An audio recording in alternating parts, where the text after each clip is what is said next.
ಮುಂದಿನ ದಿನದಲ್ಲಿ ಈ ಪ್ರೆಸ್ ಕ್ಲಬ್ ಏನು ನಿಮ್ಮ ಇನ್ಸ್ಟಿಟ್ಯೂಷನ್ ಇದೆ, ಇದು ಒಳ್ಳೆ ಟ್ರೈನಿಂಗ್ ಇನ್ಸ್ಟಿಟ್ಯೂಷನ್ ಆಗಬೇಕು. ಇದು ನಿಮ್ಮಿಂದ ಒಂದು ಇವತ್ತಿಂದನೇ ಕಲೀರಿ. ನಿಮ್ಮ ಸರ್ಕಾರ ಬೇಕಾದಷ್ಟು ಪ್ರೋತ್ಸಾಹ ಕೊಡ್ತದೆ.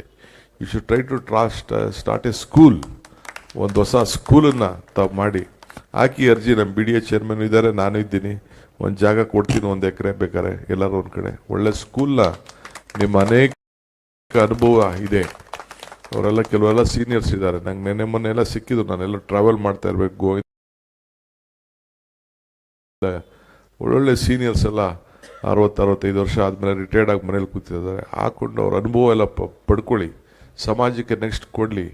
ಆ ಎಥಿಕಲ್ ವ್ಯಾಲ್ಯೂ ಏನಿದೆಯಲ್ಲ, ಈ ರಿಪೋರ್ಟರ್ಸ್ ಇರ್ಬೋದು, ಚೀಫ್ ಎಡಿಟರ್ಸ್ ಇರ್ಬೋದು, ಅದೆಲ್ಲ ಕೂಡ ಹೊಸ ಲೋಕಕ್ಕೆ, ಹುಡುಗರಿಗೆ, ಯಂಗ್ಸ್ಟರ್ಸ್ಗೆ ಕಲಿಸ್ಲಿ. ಸೊ ಅದಕ್ಕೆ ನೀವೆಲ್ಲ ಸಹಾಯ ಮಾಡಿ. ಇದಕ್ಕೆ ನಾವೆಲ್ಲ ಕೂಡ ನಿಮಗೆ ಸಹಾಯ ಮಾಡಲಿಕ್ಕೆ ಸಿದ್ಧವಾಗಿ. ಯಾಕೆಂದರೆ ನೀವು ಇರಬೇಕು. ಯಾರೇ ತಪ್ಪು ಮಾಡಿದ್ರೆ ಆ ಸಮಾಜಕ್ಕೆ, ಜನಕ್ಕೆ ಪರಿಚಯ ಮಾಡಿಕೊಡ್ಬೇಕು. ಒಂದು ಕಡೆ ಜೈಲಿರ್ತದೆ, ಒಂದು ಕಡೆ ಬೇಲಿರ್ತದೆ, ಅದು ಇದ್ದೇ ಇರ್ತದೆ, ಏನು ಮಾಡೋಕ್ಕಾಗೋದಿಲ್ಲ. ಈಗ ನಾವು ಹಿಂದೆ ಎಲ್ಲ ಒಂದು ಕಾಲ ಇತ್ತು, ನಾವು ರಾಜಕಾರಣಿಗಳಂತಂದರೆ ನಮ್ಮನ್ನ ದೇವರು, ಗಾಂಧೀಜಿ ಅಂತ. ನಾನು ರಾಜಕೀಯಕ್ಕೆ ಬರ್ಬೇಕಾದ್ರೆ ನಾನು ಕರಿಯಪ್ಪನವರು ಅಂತ ನಮ್ಮ ಕ್ಷೇತ್ರದಲ್ಲಿ ಶಾಸಕರಿದ್ದರು. ಅವರು ಹೋಗಿ ನಮ್ಮಮ್ಮ ಸ್ಕೂಲಿಗೆ ಸೀಟ್ ಬರಬೇಕಾಯ್ತು ನನಗೆ. ಆಗ ಹೋದಾಗ ಫಸ್ಟು ನಮ್ಮ ತಾತ ನಮ್ಮ ಅಪ್ಪ ಕಾಲಿಗೆ ಬಿಡಿಸಿದ್ರು. ಬಿಡೋ, ಇವರು ಗಾಂಧೀಜಿ MLA ಅವರು, ಇವರು ಇದನ್ನು ಸ್ಕೂಲ್ ಕಟ್ಟವ್ರೆ, ದೇವ್ರ ಸಮಾನ, ಸ್ವಾತಂತ್ರ್ಯ ಹೋರಾಟಗಾರರು ಅಂತೇಳಿ ಕಾಲಿಗೆ ಬಿಡಿಸ್ತಾಯಿದ್ರು.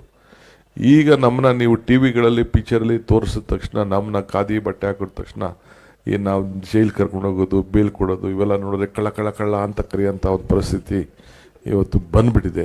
ಇಂಥದ್ರಲ್ಲಿ ಬದುಕಿ ನಾವು ಸೈ ಅನ್ಸ್ಕೋಬೇಕಾದ್ದು ಭಾಳ ಕಷ್ಟ. ನಿಜನ ಸುಳ್ಳೆನೆಯ ನೋಡ್ತಾ ಇದ್ದೀರಿ ನೀನು. ಸೊ ಅಂಥ ಪರಿಸ್ಥಿತಿಲಿ ಈಗ ನಾವೆಲ್ಲ ಇದ್ದೀವಿ. ಬಟ್ ಇರಲಿ, ದಿಸ್ ಎ ಚಾಲೆಂಜಿಂಗ್ ಲೈಫ್, ಏನು ಮಾಡೋಕ್ಕಾಗಲ್ಲ. ಸೊ ನಾನು ಒಬ್ರಿಗಿಬ್ರಿಗೆ ಅಂತ ಹೇಳೋಕ್ಕಾಗಲ್ಲ. ಈ ಸಂದರ್ಭದಲ್ಲಿ ಬೇಕಾದಷ್ಟು ಬರ್ತದೆ.